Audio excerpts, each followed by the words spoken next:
Welcome to Haunted Voice Channel. Before we get started, just a quick reminder, there are minimal ads in this video. If you enjoy the content, please hit the like button and subscribe. It really helps me create more stories for you. Also, I'd love to know where you're from and what time you're watching. I hope you enjoy the stories, and thank you so much for tuning in. Now, let's get started. I've always loved camping. The serenity of the woods, the quiet of the night, and the warm glow of a campfire. They've always felt like a refuge from the chaos of the city. Last October, I decided to spend a weekend alone in the deep woods of Black River National Park. I'd heard the place was remote and rugged, but I was prepared, or so I thought. The drive-in was longer than I expected, and the road narrowed into a bumpy dirt path before disappearing entirely. I parked my truck and hiked the remaining mile into the heart of the forest, following a barely visible trail until I reached a secluded clearing. The sunlight barely pierced the thick canopy overhead, casting everything in a dim greenish hue. I set up camp, and as the evening descended, I lit a fire and sat back, savoring the solitude. Around midnight, just as I was getting ready to crawl into my tent, I heard the crackling of branches and the unmistakable sound of footsteps approaching. I tensed up, thinking maybe a wild animal had wandered close. Then, from the darkness beyond the firelight, a figure emerged, a park ranger. "Sorry if I startled you," he said, his voice gravelly and low. He wore an old-fashioned ranger uniform that looked like it hadn't been updated since the 70s. His eyes were shadowed beneath his wide-brimmed hat, and his face, though mostly obscured, had a strange paleness to it. "Didn't expect to see anyone out here," I replied, trying to sound casual. "You lost?" He shook his head. "No, just patrolling. I should warn you, though, these woods aren't safe after dark." A chill ran down my spine. I forced a smile. "Yeah, I know. I'm careful." The ranger stepped closer to the fire, and for the first time, I noticed his scent. It was an odd, earthy odor, like wet leaves mixed with something foul, almost metallic. He didn't sit down or make himself comfortable, just stood there staring at me with an unsettling intensity. "Careful doesn't matter much out here," he said. "There are things in these woods that don't belong to this world. Skinwalkers, they call them." I'd heard the legends, of course, stories of shapeshifters and creatures that could mimic voices, lure people into the trees and devour them. But I'd always brushed them off as just that, stories. The ranger, though, seemed deadly serious. I forced a laugh. "You trying to scare me, Ranger?" He didn't blink. "Stay close to your fire. And whatever you do, if you hear someone calling your name, don't follow." Before I could respond, he turned and melted back into the darkness, leaving me alone with a fading echo of his footsteps. I sat by the fire, listening to the forest, my heart pounding. The trees creaked and groaned, and every rustle seemed amplified, each sound a potential threat. I didn't sleep that night. I stayed by the fire, clutching my flashlight and staring into the shadows. A couple of times I thought I heard whispers, but I convinced myself it was just the wind. The ranger was just messing with me, I told myself. But as the hours dragged on, I couldn't shake the feeling that I was being watched. The next day, I hiked deeper into the woods, trying to shake off the unease. I stumbled upon an old cabin, its wood rotting and roof sagging. Curiosity got the better of me, and I pushed open the door, coughing as dust and mold filled the air. Inside, I found scattered belongings, an old stove, a rusted-out bed frame, and something that made my blood run cold. A park ranger's uniform, laid out on a chair as if waiting for someone to put it on. The uniform looked exactly like the one I'd seen the night before, right down to the wide-brimmed hat. I took a step back, my mind racing.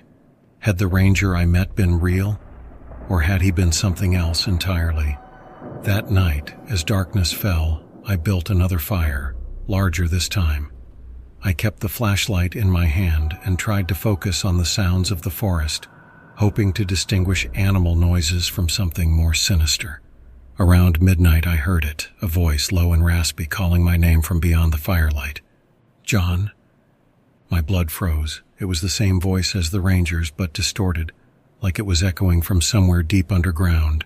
I clenched the flashlight and tried to remember his warning. If you hear someone calling your name, don't follow. I stayed put, my eyes darting from shadow to shadow, but the voice came again, louder this time. John, come here, I need to show you something. I squeezed my eyes shut, trying to block it out. Then came the footsteps, soft at first, then louder, circling around me as if something was pacing just outside the fire's reach. I didn't dare look up, afraid of what I might see. Finally, the footsteps stopped and everything went silent. I opened my eyes, and there, on the edge of the light, was the ranger. But something was wrong. His features were twisted, and his skin seemed to ripple like something was crawling underneath it. His eyes glowed with an unnatural light, and his mouth curled into a twisted grin. "Didn't I warn you?" he rasped, his voice no longer human. I scrambled backward, but he didn't move. He just stood there watching as his body began to change, his arms elongating, his skin stretching until it split, revealing dark fur and claws beneath. Within seconds, the ranger was gone, and in his place stood a creature I can barely describe. A monstrous, hunched figure, with the face of a man but the body of a beast. I ran. I didn't look back. I didn't stop until I reached my truck and sped out of those woods, my heart racing, my mind reeling. I drove through the night, not daring to stop until I was miles away from Black River National Park. It wasn't until days later, after I'd managed to calm down, that I made a call to the park's office, hoping to report what I'd seen. The woman on the other end listened patiently, then paused before answering. "We haven't had rangers patrolling that part of the park for over 30 years, she said. "The last one, a guy named Ranger Hale, disappeared back in 1974. Some say he went mad, others that he fell victim to the forest itself, but he was never found." I hung up, chills running down my spine. Whatever I'd encountered in those woods, it hadn't been a man. And now, every time I hear the wind rustle through the trees or the faint call of my name in the distance, I wonder if it's out there, still waiting, still watching, wearing that old uniform like a mask, blending in with the shadows. Maybe one day it'll find another camper foolish enough to ignore the warnings, or maybe it's already found you. I used to love hiking alone. Being out in nature, surrounded by the vast silence of the woods, brought me a peace I couldn't find anywhere else. That all changed last year when I took a trip to the Black Ridge Forest. I'd been there a few times before, but I'd never gone as deep as I planned to that weekend. There was a remote trail I'd read about on a hiker's blog, the kind that isn't on the official map, barely known to anyone except the most experienced outdoorsman. I knew the risk of going alone, but I was confident in my skills. Overconfident, as it turns out. I set out on a Friday afternoon, hoping to reach an old ranger's outpost where I could camp for the night. The path wasn't well marked, and it quickly became clear that this trail was as isolated as I'd heard. As I trekked deeper into the woods, the trees thickened, their gnarled branches forming a canopy that swallowed the daylight. The air smelled earthy and damp, and the silence was near complete, except for the crunch of leaves under my boots and the occasional caw of a crow. But there was something else too, a kind of pressure in the air, like the forest was holding its breath. I tried to shake off the feeling, chalking it up to nerves and the excitement of finding a new place. By the time I reached the outpost, the sun had dipped below the horizon. The structure was little more than a dilapidated cabin, an old wooden shack with a sagging roof and windows that had long since shattered, but it was shelter, and that was all I needed. I set up my sleeping bag inside, lit a small fire in the rusted stove, and settled in for the night. That's when the fog rolled in. It started slowly, seeping in between the trees like tendrils of smoke, and soon it was everywhere, thick and white, clinging to the ground like a living thing. The air grew cold, and an unsettling quiet fell over the forest. No wind, no rustling leaves, no night sounds. Just silence and that thick, suffocating fog.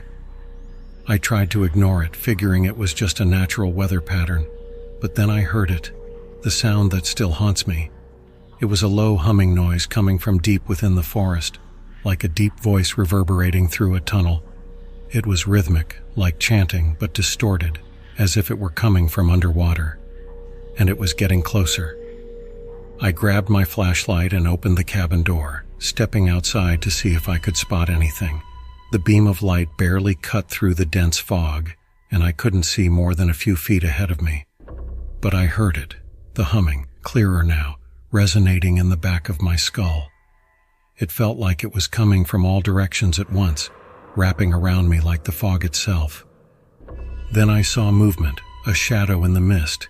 It was human-shaped, but there was something wrong about it. The figure seemed to shimmer and bend as though the fog was twisting around it, distorting it. I called out, "Hello?" But my voice sounded small, swallowed by the fog.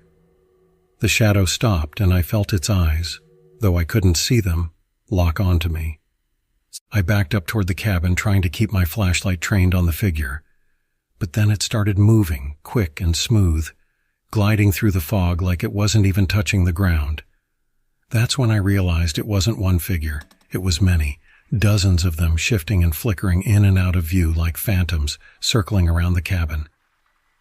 I slammed the door shut, locking it and retreating to the corner of the room, the flashlight trembling in my hand. My heart was racing, my mind spinning. I tried to rationalize it.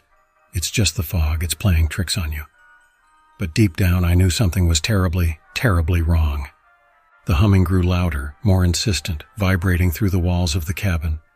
And then, slowly, it changed. It became whispering. Dozens of voices whispering in unison, low and unintelligible, like a language I'd never heard before. I could feel them, those voices reaching into my mind, burrowing deep, making it hard to think. And then they spoke to me, clear as day. "Come outside." I shook my head, trying to clear my thoughts, but the whispering grew louder, almost frantic. A cacophony of voices all saying the same thing, over and over again. "Come outside, come outside, come outside." The doorknob rattled and I felt a cold dread wash over me. I held my breath, flashlight trained on the door as the rattling grew more violent. Then it stopped. Silence again, except for the sound of my own panicked breathing, and then tapping. Soft at first, like fingers gently brushing against wood. But it wasn't coming from the door, it was coming from the window. And then another tap, from the opposite side of the cabin, and another, tapping from all around like they were closing in, surrounding me. My flashlight flickered, and I shook it, trying to get it to stay on. And that's when I saw it. The shadow was inside the cabin. It stood at the edge of the beam, tall and gaunt, its limbs too long, its face hidden in darkness. The shadow seemed to twist around it like it was made of the fog itself. And the humming, it was coming from that thing. "Come outside," the voice whispered. But this time it was different. It was my voice, my own voice calling to me from the dark. I shut my eyes tight, pressing my hands over my ears to block out the whispers. I don't know how long I stayed like that, seconds, minutes. But when I opened my eyes, the shadow was gone. The fog had thinned and the tapping had stopped. I rushed outside, frantically packing up my gear, not even bothering to fold the tent. I just needed to get away, to get out of that forest. I ran, barely able to see the trail through the thinning fog, adrenaline fueling me as I bolted through the trees. I kept going until I reached my car, threw my stuff in, and drove away without looking back. It wasn't until I was miles from the forest that I finally stopped, panting and drenched in sweat, trying to make sense of what I'd seen. I never went back to Black Ridge Forest after that. I tried looking up stories, searching for anything that could explain what happened, but I found nothing. No mention of the fog, no stories of shadows. But sometimes when I'm alone in my room at night, I hear it.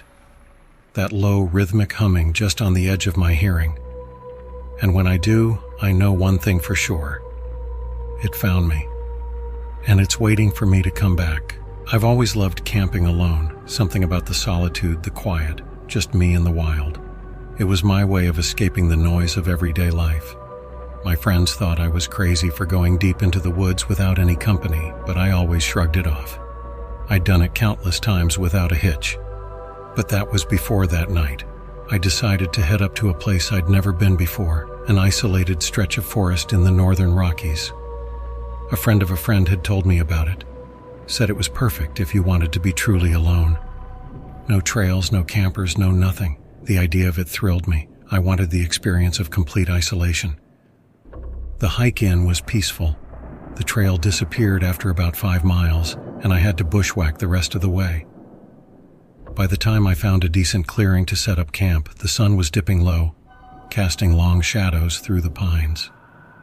The clearing was perfect, flat, with just enough space for my tent, and surrounded by trees that made it feel like I was in a cocoon of nature. I set up camp quickly, eager to get a fire going before nightfall. As the flames crackled to life, I sat back, enjoying the quiet. No buzzing phones, no voices, just the sound of the wind through the trees and the occasional snap of a branch. But as night settled in, something felt different, off. It wasn't the normal forest sounds. In fact, it was the lack of sounds that caught my attention. The usual chorus of insects and distant hoots of owls were absent. The forest was dead silent. I told myself it was just because I was deep in a remote area, far from any human activity. It didn't mean anything. I had a fire, my gear, and the sky was clear, the stars shining bright overhead. I should have felt at peace, but instead I felt watched. Brushing it off, I crawled into my tent, zipped myself into my sleeping bag, and closed my eyes. I must have drifted off for a while because when I woke up, the fire outside had died down to glowing embers. That's when I heard it. A soft, almost rhythmic sound. At first I thought it was an animal, maybe a deer or a raccoon shuffling around outside. But as I lay there, holding my breath, I realized it wasn't footsteps. It was something else. A scraping sound like metal on stone. I sat up, my heart hammering in my chest. I listened, straining to make sense of it. It was slow and deliberate, coming from the direction of the tree line. I reached for my flashlight and slowly unzipped the tent, poking my head out. The clearing was still. My dying fire cast a dim glow, just enough to see the immediate area. But the trees beyond? Nothing but blackness. The scraping sound had stopped. I shined my flashlight toward the trees, sweeping it across the clearing. Nothing. No movement, no animals. Just trees and shadows. I told myself it was probably a branch, rubbing against a rock or maybe an old fence post buried in the undergrowth. Nothing to worry about. But I couldn't shake the feeling that something was out there, lurking just beyond the firelight. Watching. I stoked the fire, hoping the flames would chase away whatever anxiety had gripped me, then went back inside the tent, lying there with my eyes wide open, waiting. Maybe an hour passed before I heard it again. This time the sound was closer, much closer, right at the edge of the clearing, a long, slow scrape, like something dragging across the ground. I sat bolt upright, grabbing my flashlight and shining it through the tent's mesh window. My heart was pounding so hard, it felt like it might burst from my chest. And then, in the dim glow of the fire, I saw something. A shape, hunched low, moving between the trees. I couldn't make it out clearly, but it was big. Too big to be a deer, too tall to be any kind of animal I'd seen out here. It moved strangely, almost jerking, like it wasn't used to walking on 2 legs. I stayed frozen, barely breathing, watching as it slowly moved along the edge of the clearing, just outside the reach of the firelight. And then it stopped. It stood there facing my tent, and I swear I saw 2 glowing eyes reflecting in the darkness. I thought about grabbing the knife I kept in my pack, but what good would it do?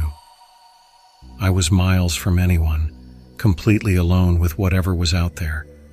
Running wouldn't help. There was no way I could outrun it, not in the dark. I did the only thing I could think of. I doused the fire. In hindsight, I don't know why I did it. Maybe I thought the darkness would make me invisible, that whatever was watching me would lose interest if it couldn't see me. But after the fire went out, the scraping sound returned, closer now, louder. And then I heard breathing. Low, heavy breathing, like something huge was right outside my tent.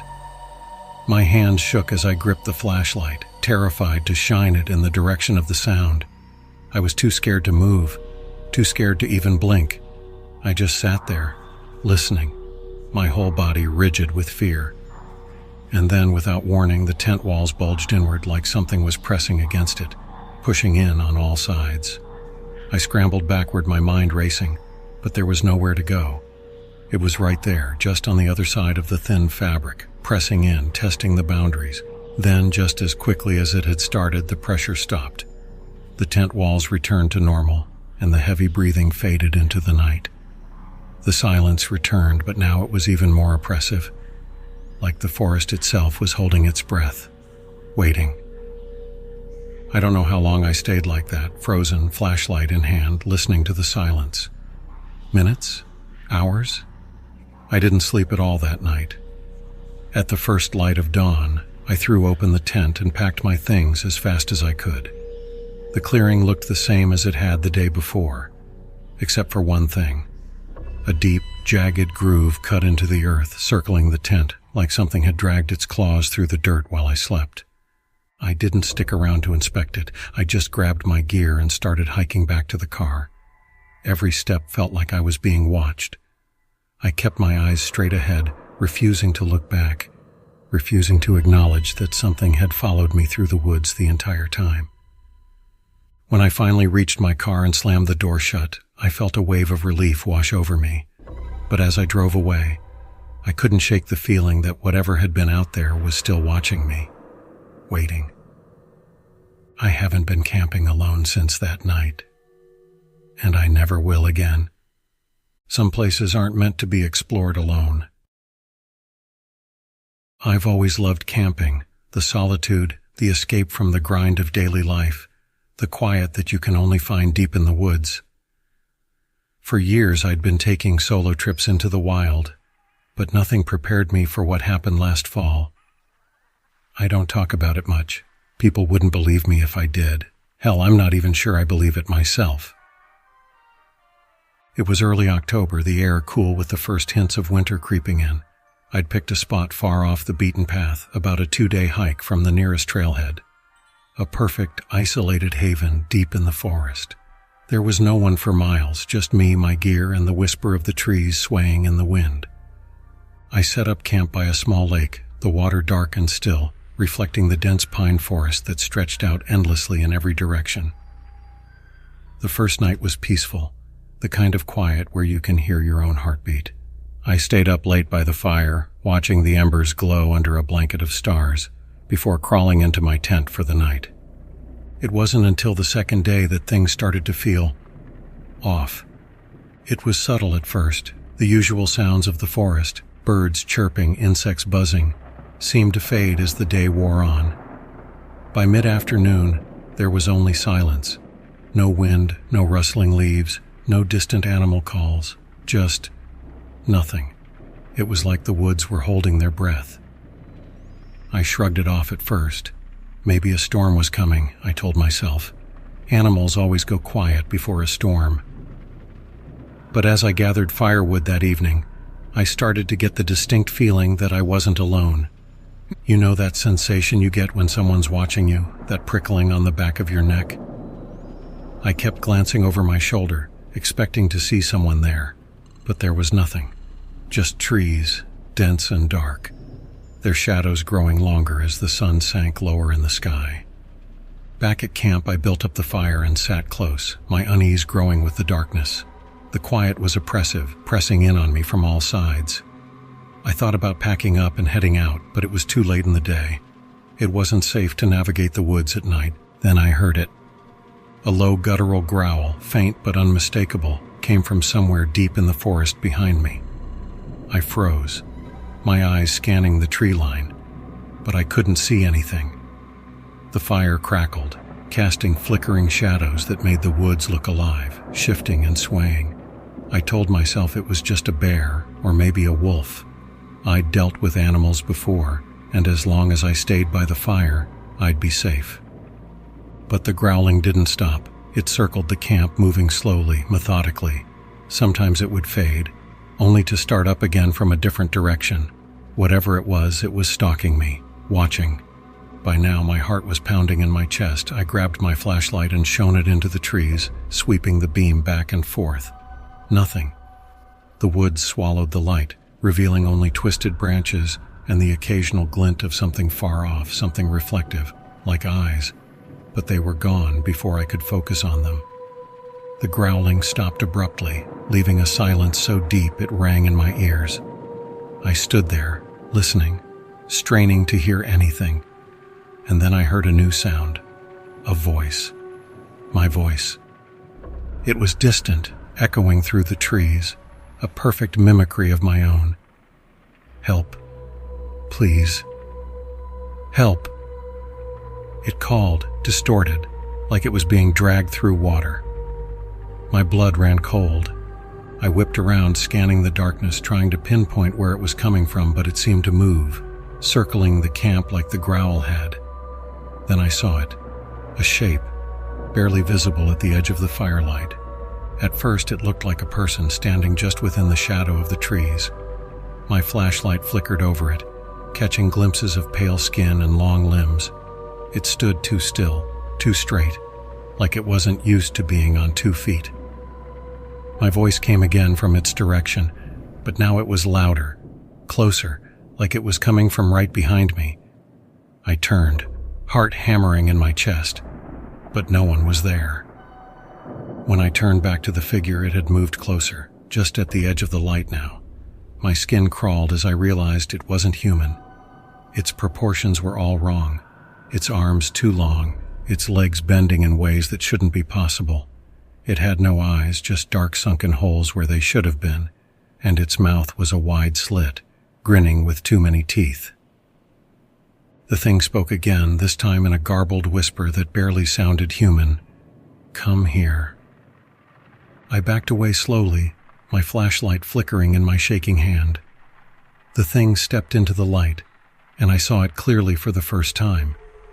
Its skin was mottled and gray, stretched tight over bones that jutted out at sharp angles. It had no nose, just slits where its nostrils should be. And its grin widened unnaturally as it crouched low, preparing to pounce. I did the only thing I could think of. I threw the flashlight at it and bolted for my tent.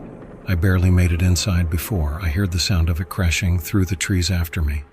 My heart pounded in my throat as I grabbed my knife and sat, shaking, waiting for it to tear through the thin fabric. But it didn't. The thing stopped just outside the tent, its breath rasping and wet, like it was trying to mimic the sound of breathing. I could hear it sniffing, shuffling around, circling. My own breath was ragged, loud in the silence, but I stayed still, gripping the knife until my knuckles turned white. Then it spoke again, this time in a perfect copy of my own voice, just inches from the tent. Let me in. I didn't sleep that night. I don't think I even blinked. I just sat there, listening as it circled, over and over, repeating the same phrase in my voice, sometimes laughing quietly to itself, other times growling low in its throat. At some point, it stopped. The sun rose, and the sounds of the forest returned as if nothing had happened. I stepped out of the tent cautiously, knife in hand, but the thing was gone. Only deep, clawed tracks in the dirt circled my camp, evidence that it hadn't been a nightmare. I packed up and left within the hour, not stopping until I was back at my car. I've never gone back to that part of the forest. I don't know what it was, and I don't want to know.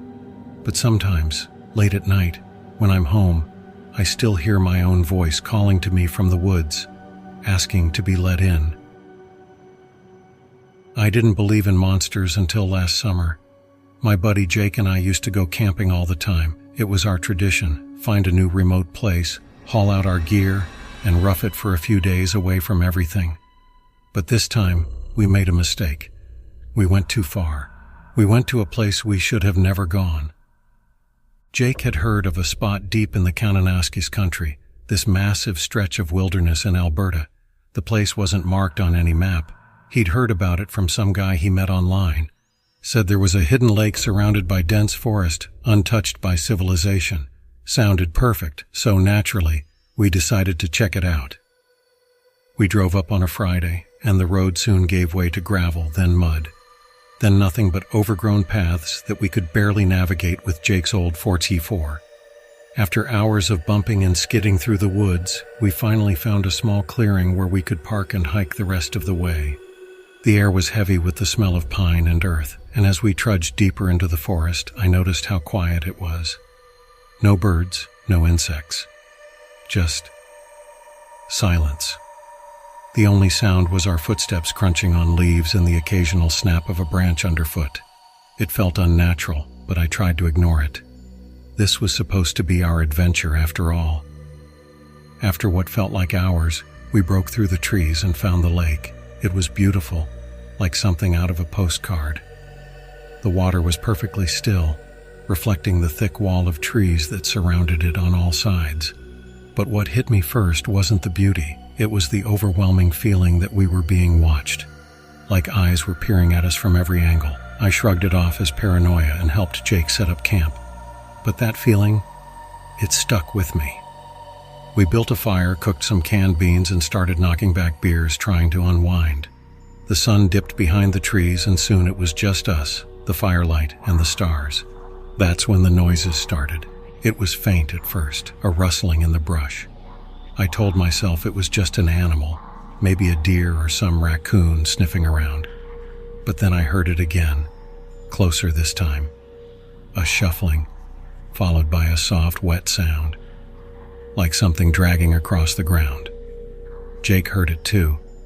He sat up straight, flashlight in hand, pointing it out toward the forest. But there was nothing, just trees and darkness. Probably just a squirrel or something, Jake muttered, though I could tell he didn't believe it. We both knew no squirrel made noises like that. But what could we do? We weren't about to pack up and leave over a couple of weird noises, so we sat back down and tried to ignore it. An hour passed without incident, and just as I started to relax, we heard a sound that made my blood freeze. And it was a voice, a woman's voice calling out from the trees. "Help me. Please, help me." The voice was weak, desperate, like she was hurt. I shot a look at Jake, who went pale, eyes wide. The voice came again, closer. "Please, I'm lost." Jake got up, grabbing his flashlight and knife. "We have to help her," he said, starting toward the woods. I grabbed his arm, yanking him back. "Wait, think about it. We haven't seen a single soul all day. There's no way someone's out here in the middle of nowhere, just randomly calling for help." The voice called again, louder this time. "Please, I'm hurt." And then it hit me. There was something wrong with that voice. It was too flat, too perfect. It sounded like a recording, like someone was playing a tape on a loop.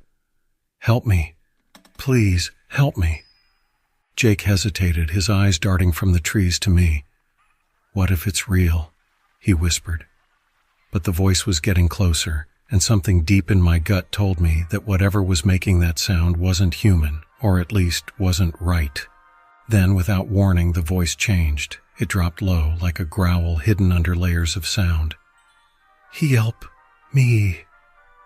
The last word stretched out, distorting, warping into a guttural, inhuman snarl that made my skin crawl. And then through the darkness we saw movement. Something stepped out of the tree line, and for a second I thought it was a person. But as it moved closer to the firelight, I realized it was all wrong. It stood on two legs, tall and thin, its body covered in matted fur or hair, its limbs long and bent at odd angles, almost like it was made of twisted branches. And its face was blank, like a smooth mask of skin with no eyes, no mouth. But it was looking at us. I could feel it. Jake and I froze. Neither of us spoke. Neither of us breathed. And then, slowly, It lifted one long, clawed hand and pointed at us. That's when we bolted. We ran as fast as we could, crashing through the trees in the dark, branches whipping at our faces. I could hear it behind us, moving fast, but it wasn't running. It sounded like it was gliding, like its feet never touched the ground. And all the while that voice continued, echoing through the forest in that mocking, inhuman tone. "Help me! Help me!" We finally reached the truck, jumping in and locking the doors. Jake fumbled with the keys, hands shaking so bad he nearly dropped them. I kept my eyes glued to the tree line, praying we'd outrun it. When the engine roared to life, I felt a flicker of hope, but as we sped away, I made the mistake of looking in the side mirror. It was there. That thing running beside us, its limbs contorting and twisting, bending in ways no living creature should be able to. It moved impossibly fast, keeping up with the truck, and then it stopped, dead in its tracks. And as we tore down the dirt road, I saw it lift one hand, almost like it was waving goodbye. We didn't stop driving until we hit the nearest town, hours later. We tried to tell the locals what happened, but they just looked at us like we were crazy. "No one goes up that way," one old man told us, shaking his head. "Not anymore. You boys are lucky you got out of there." Jake doesn't talk about it anymore. I can tell it haunts him, though. I see it in his eyes when we pass the woods on the highway, that flicker of fear.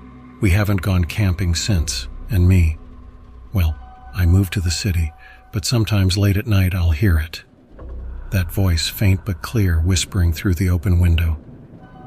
"Help me, help me." And I know somewhere out there in the dark it's waiting, watching, for someone foolish enough to listen. There's a particular stretch of woods in the mountains near my hometown that everyone avoids. Growing up, we'd hear stories from the older folks about strange lights, sightings of shadowy figures, and something inhuman lurking between the trees. The place was practically a local legend, but no one I knew had ever actually gone there, until one night when I decided to do just that. I'd always prided myself on not scaring easily. Ghost stories and urban legends were just that, stories. But curiosity got the better of me. I wanted to see this haunted forest for myself. I figured it would be just another quiet night of camping, only this time with an added layer of creepiness to make things interesting. I set off just before sunset, hiking up the narrow, overgrown trail that led to the old campsite. The trees here were massive, ancient things that twisted and turned, their branches reaching out like skeletal fingers.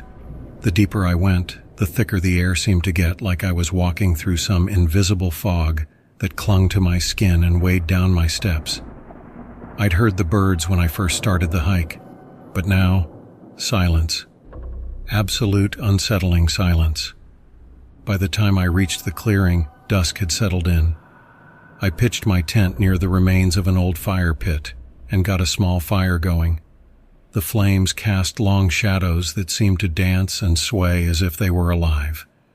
I tried to shake the feeling of being watched. I was alone. At least I told myself that. The woods had a way of playing tricks on your mind, especially at night. I settled by the fire, staring into the flames, letting their warmth seep into my bones. Then, out of nowhere, I heard it. A faint sound like someone breathing just beyond the firelight. I froze, every hair on my body standing on end. I held my breath, straining to listen. It was subtle, almost indistinguishable from the wind, but there was a rhythm to it. Inhale, exhale, slow and deliberate. I scanned the darkness, my flashlight trembling in my hand. The beam cut through the trees, but there was nothing.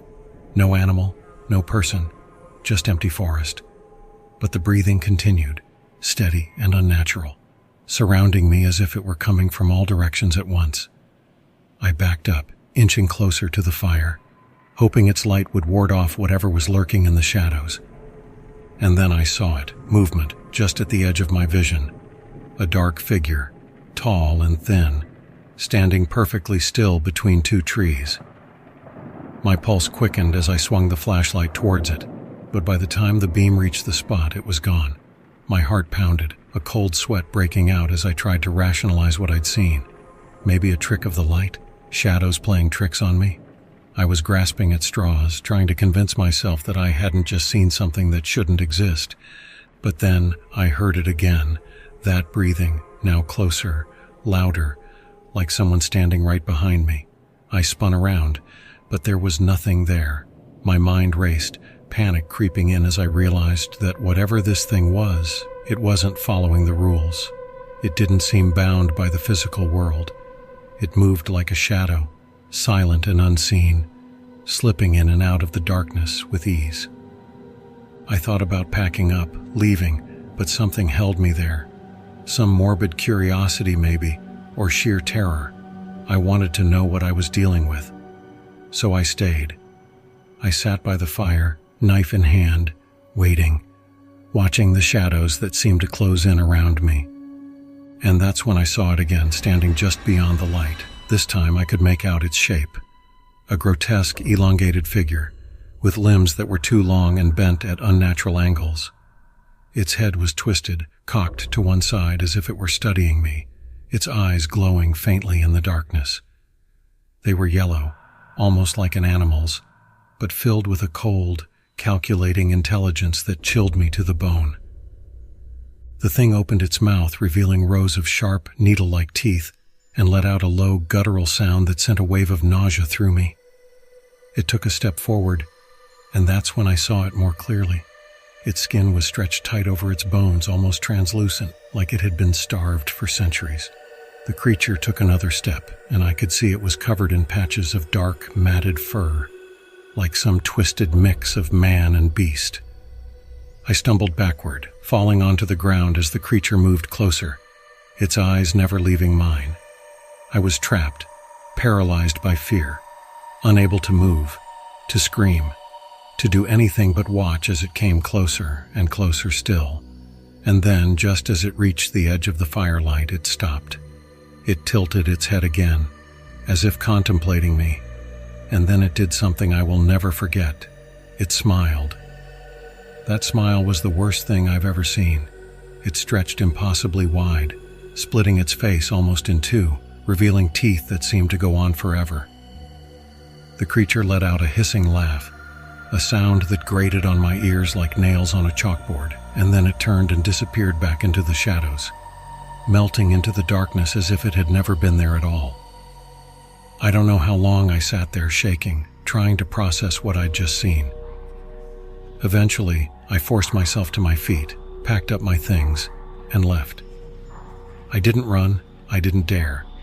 I walked slowly, deliberately, knowing that if I ran, it would come back. I could feel its eyes on me the entire way, watching from the shadows, following me, but never coming close again. When I finally made it back to the trailhead, I felt a strange sense of relief, but also a nagging dread, as if a part of that forest had clung to me, refusing to let go. I haven't been back since, but sometimes late at night I hear that breathing, that slow, deliberate inhale and exhale, and I know it's out there, waiting, watching, just beyond the edge of the light. I never thought much about the old stories my grandfather told me as a kid. He used to sit by the fireplace, his face half hidden in shadows, recounting eerie tales about the Wendigo, the rake, and other unspeakable things that roamed the forests. He'd always end by warning me to stay away from the Blackwood Forest. But as the years passed, I chalked it all up to tall tales meant to keep kids from getting lost in the woods. I hadn't planned to go to Blackwood Forest that night. My friends and I were just looking for a secluded spot to camp and have a few drinks. We were in college, and the thrill of being somewhere so remote was exactly what we wanted. The forest wasn't far from my old hometown, and even though the warnings from my childhood echoed in the back of my mind, I pushed them aside, thinking it would all just add to the adventure. There were 5 of us, me, Sam, Lily, Mark, and his girlfriend, Anna. We arrived at dusk, setting up our tents near a clearing that seemed perfect, quiet, serene, untouched. We built a fire, laughed, told stories, and by midnight, we were all a little tipsy, staring up at the vast, star-studded sky. but as the night wore on, an uneasy silence settled over the group. The fire crackled, casting flickering shadows that seemed to stretch too far, as if the darkness was swallowing the light. That's when we heard it, a low, guttural growl from somewhere deep in the woods.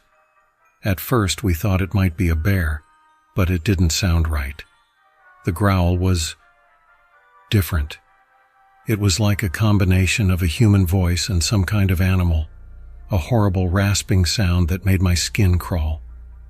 We looked at each other, and I could see the fear in everyone's eyes. Mark, always the skeptic, grabbed a flashlight and said he'd check it out. Anna protested, but he brushed her off, laughing as he disappeared into the darkness, the beam of his flashlight bobbing as he went. We waited, holding our breath, the silence stretching on uncomfortably. After a few minutes, we heard him call out, but his voice sounded wrong. It was shaky, frightened. "Guys, can you come here? I think I found something." We hesitated, exchanging nervous glances, but then Anna got up, calling his name, and we all followed, our flashlights cutting through the inky blackness. We found him standing near a tree, staring down at something on the ground. As we got closer, I felt a wave of nausea wash over me. It was a deer, or what was left of one. Its body was twisted, limbs contorted in ways that didn't seem possible, as if it had been crushed and stretched at the same time. Deep gashes marred its body and its eyes. Its eyes were missing. I forced myself to look away, swallowing the bile that rose in my throat. "What could have done this?" Sam whispered, his face pale in the dim light. None of us had an answer, but we didn't have much time to think about it, because that's when we heard footsteps, slow and deliberate, moving through the underbrush. They sounded too heavy for a person, too calculated for an animal. We turned, shining our flashlights in every direction, but we couldn't see anything. Then a voice drifted through the trees, so soft we almost missed it. "Anna. Anna." It was Mark's voice, but he was standing right next to us, staring in horror.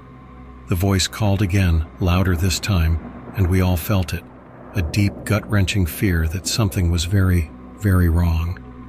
I looked at Mark, and he was shaking, his eyes wide and terrified.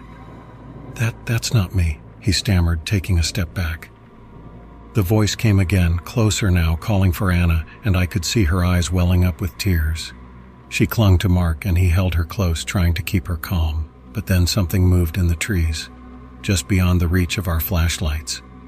It was tall, much taller than any of us, with long, bony limbs that seemed to stretch forever. Its face was a hideous, distorted version of Mark's, like someone had taken a mask of his face and twisted it into something monstrous. It grinned at us, a wide, unnatural smile that stretched far too wide, revealing rows of needle-like teeth. I felt my legs turn to jelly, but instinct took over, and I grabbed Anna's hand, pulling her back toward the campsite. We all ran, stumbling and tripping over roots and rocks, the creature's laughter echoing behind us, a high-pitched, mocking sound that seemed to come from everywhere at once. When we reached the clearing, we found our tent shredded, the fire smothered, as if someone or something had torn through it in a rage. Sam was breathing heavily, looking around frantically, and Mark kept glancing back, his face pale and haunted. "What the hell was that?" Lily whispered, tears streaming down her face. We didn't have time to answer, because then we saw it, the creature standing at the edge of the clearing, watching us with those horrible glowing eyes. And this time, it wasn't alone.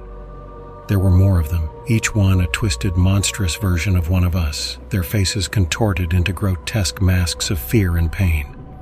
They took a step forward, moving in unison, their long limbs bending in ways that seemed impossible, their smiles growing wider with each step. I knew then that we were being hunted, that these creatures weren't going to let us leave the forest alive. We took off, running through the trees, the sounds of their footsteps thundering behind us, the echoes of our own terrified voices chasing us through the darkness. I don't know how long we ran, or how we managed to make it out. By the time we reached the edge of the forest, we were bruised, bleeding, and utterly exhausted. But when we turned back, the creatures were gone. It was as if they'd vanished into thin air, leaving no trace of their existence. We stumbled back to the car and drove in silence, each of us too shaken to speak. To this day, I can still hear them in my nightmares, calling my name, their twisted faces burned into my mind. None of us ever went back to Blackwood Forest, and we never spoke of that night again. But sometimes, late at night when the wind is howling and the shadows grow long, I swear I can hear them, whispering, laughing, waiting for the next fool to venture too deep into the darkness. I've always been a fan of off-the-grid camping. It's the only way I can feel truly disconnected, just me, the trees, and the crackling of the fire at night. I thought nothing could faze me, until last summer, when I went camping in a remote part of the national forest, one of those places where even park rangers rarely patrol. I had no idea how wrong I was about being alone. The hike-in took most of the day, but I knew the spot well, an isolated clearing near a small lake surrounded by thick pines. I'd been there twice before, but always with friends. This time it was just me and my dog, Scout. I liked it that way, no distractions, just the peace of the woods. By the time I set up camp, the sun was already dipping low, the sky was painted with streaks of orange and purple, and the lake glistened like a sheet of black glass. Scout trotted around happily, sniffing everything while I built the fire. It was a perfect evening, quiet, save for the occasional splash of a fish in the water or the rustling of wind through the trees. As night fell, I sat by the fire, watching the flames dance, enjoying the warmth against the cool air. Scout lay at my feet, his ears occasionally twitching at some distant sound. The stars above were so bright out here, far from any town or city. It was the kind of peace that sinks into your bones. For a while, I just sat there, lost in it. Then Scout stood up stiff, his fur bristling along his spine. I looked around, scanning the darkness just beyond the firelight. "What is it, boy?" I whispered, my heart starting to beat faster. I didn't hear anything at first, but Scout's reaction was enough to set me on edge. He wasn't the type to spook easily. Then came the sound, a soft, almost imperceptible rustle, like footsteps on dry leaves. Not the heavy steps of a deer or elk, but lighter, closer. I shone my flashlight toward the noise, but the beam cut through the darkness without revealing anything. The trees were just shadows on shadows, impenetrable. "Probably just a raccoon or something," I muttered, though even as I said it, I didn't believe it. Something felt wrong. The woods were too quiet now, the kind of quiet that makes your skin prickle. I tossed a couple more logs onto the fire, trying to push back the creeping darkness. Scout growled low in his throat, staring intently at the trees. The hair on the back of my neck stood up. It wasn't just Scout. I could feel it too, that sensation of being watched. Then came the voice. At first it was so faint I thought I imagined it. A whisper carried on the breeze, but it grew louder, clearer. Someone calling my name. "Jacob!" I froze. The voice was distant, yet familiar, though I couldn't place it. It sounded like someone I knew, but their voice was distorted, like they were speaking through water. My heart thudded in my chest. "Jacob." The second time was louder, coming from the tree line, from the dark where my flashlight couldn't reach. I grabbed Scout's collar, trying to keep him calm, but he was already pulling toward the trees, growling deep in his throat. "Who's there?" I called out, my voice shakier than I wanted. No response. I didn't move. I just stood there, staring into the blackness, straining to hear. The voice didn't come again, but something else did. A sharp cracking of branches, like something large was moving through the brush. Something heavy.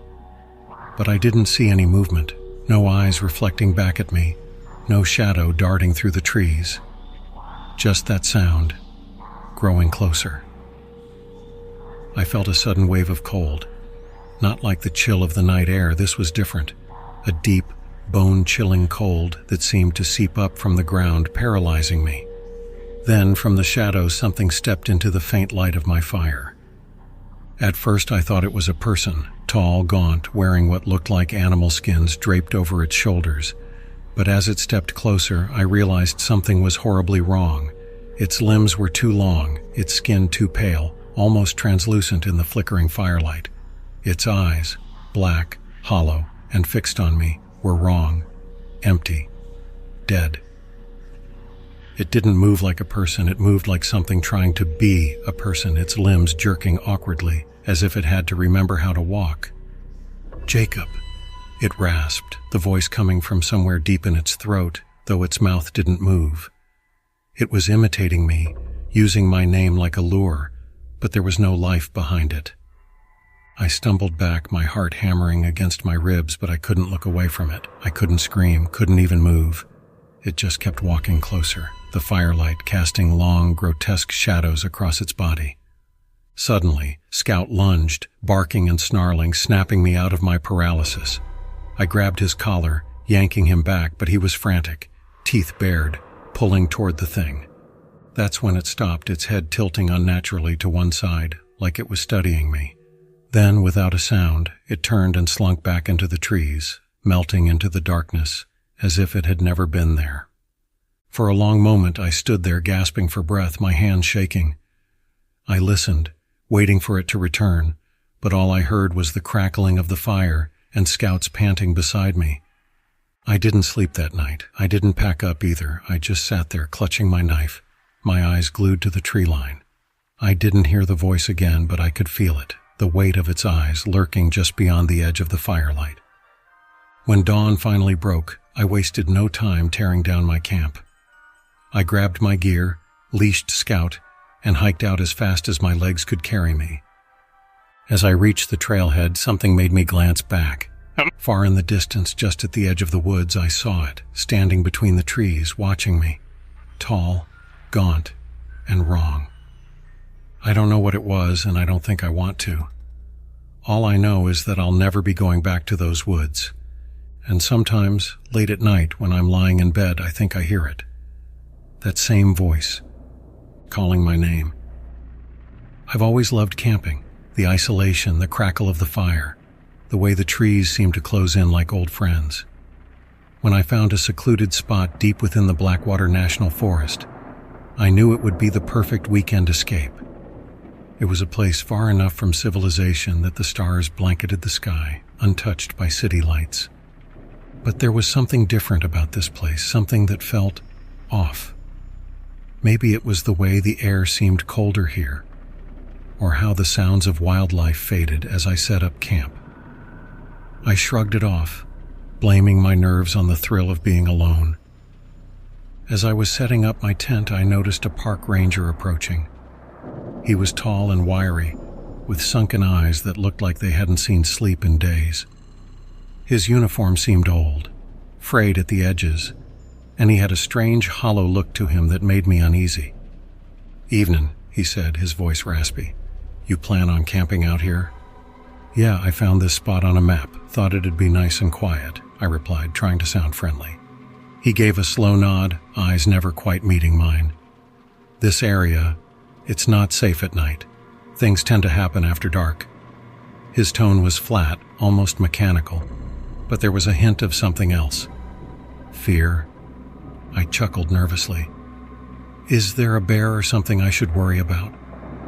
His lips curled into a tight smile, but there was no humor in it. "Bears would be the least of your worries." He glanced over his shoulder as if checking for someone or something before leaning in. "You should leave. Now." With that, he turned and walked off, disappearing into the dense trees. I watched him go, a chill crawling down my spine. Part of me wanted to listen, but another part felt that he was just trying to scare me. After all, this was public land. What was the worst that could happen? Night fell quickly and the silence settled in, thick and oppressive. I sat by the fire, listening to the faint rustle of leaves and the distant hoot of an owl. The ranger's warning echoed in my mind, but I tried to shake it off. I wasn't about to let an odd park ranger ruin my night. That's when I heard it, a faint shuffling just beyond the firelight. I grabbed my flashlight and aimed it into the darkness, but all I saw were trees, looming like silent sentinels. I took a deep breath, trying to steady my nerves, and sat back down. The shuffling grew louder, closer, my heart hammered in my chest. I stood up, swinging the flashlight around, and then I saw something that froze me in place. At the edge of the tree stood a figure. It looked like the ranger, but there was something horribly wrong with him. His limbs were too long, and his head hung at an odd angle. He was staring at me, unblinking, with eyes that gleamed in the dark, reflecting the firelight. "Is there a problem?" His voice was hollow, echoing unnaturally through the trees. My throat tightened. I thought you left." The figure tilted its head, the motion jerky and unnatural. "I'm always here," it said, stepping forward. As it moved, I could hear the sickening crack of bones, like someone twisting a dried-out branch. I stumbled back, tripping over my own feet as I backed away from the fire. The thing took another step forward, and in the light I saw its skin shifting, stretching, as if it were trying to mold itself into something else. Something human, but not quite. A memory flashed in my mind, something I'd read online about creatures that could mimic human forms, creatures that wore the skin of their prey. My blood turned to ice as realization dawned. "Skinwalker," I whispered, barely able to force the word out. It grinned, its face twisting into an expression that was almost comical if it wasn't so horrifying. "They don't always believe," it rasped, voice warping into something guttural and alien. "But they always run."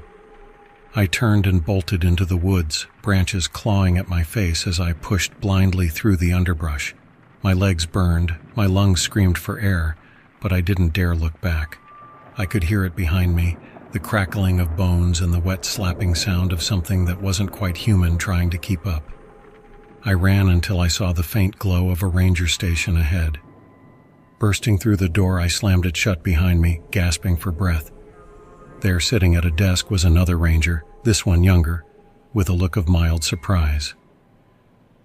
You have to help me," I stammered. "There's something out there, something that looks like one of you." He frowned, glancing out the window. "What did you see?" he asked, his tone suddenly serious. I tried to explain, but the words jumbled out, incoherent and desperate. He stood up, patting my shoulder reassuringly. "Take a seat," he said. "I'll go check it out." Before I could protest, he was gone, disappearing into the night. I huddled in a chair, feeling a false sense of safety under the harsh fluorescent lights. Minutes stretched into hours. The night crept on, and I began to wonder if I'd imagined it all. Maybe it was just a bad dream. Maybe I was losing my mind. I got up to pace, glancing at the clock on the wall. That's when I saw it. Hanging on the wall was a photograph of the park rangers who worked in Blackwater. I scanned the faces, looking for the younger ranger, wanting some sense of normalcy. But then my eyes landed on a face I recognized, the older ranger, the one who had warned me. The caption read, "Ranger Philip Dawson, 1952-1981. My stomach dropped.